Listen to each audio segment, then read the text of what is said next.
Amaka, l'orpheline maltraitée qui devient la princesse d'Ophia. Dans le village d'Ophia, Amaka, orpheline de mère depuis sa naissance, grandit sous la garde de son père, Moussa, et de sa belle-mère, Mariam, qu'il épousa quand Amaka avait 4 ans.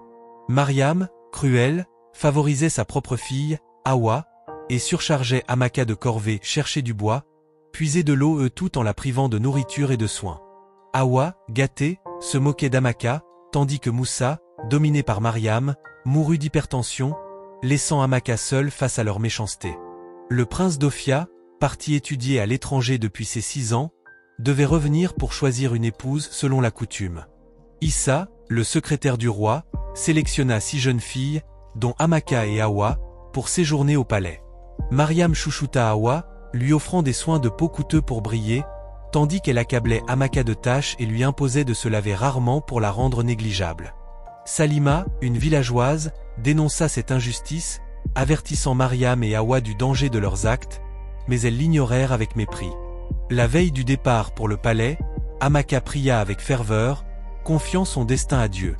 Mais Mariam lui interdit de partir, la giflant et ordonnant à Hawa de prétendre qu'Amaka avait insulté le roi. Dévastée, Amaka envisagea le pire, mais Salima intervint, menaçant de dénoncer Mariam. Forcée, celle-ci laissa Amaka partir avec quelques vêtements d'Hawa. Au palais, arrivée en retard, Amaka fut admise grâce à l'indulgence du roi. Logée avec Zara, Amaka se sentit enfin libre.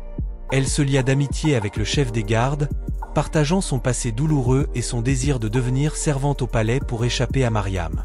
Pendant ce temps, Hawa, usant d'un charme magique fourni par sa mère, envoûta le prince, se comportant comme une reine autoproclamée.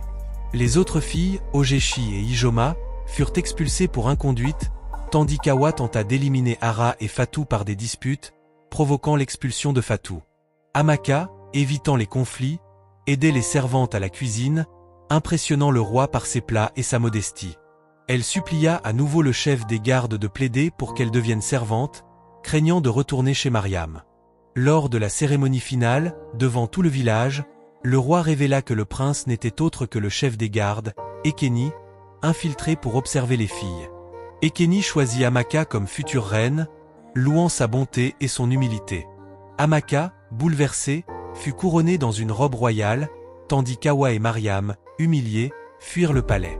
Des mois plus tard, Hawa découvrit qu'elle était enceinte d'un faux prince engagé par le roi, devenant mère célibataire. Amaka, désormais reine, prouva que la vertu triomphe des épreuves, transformant son destin par sa résilience et sa foi.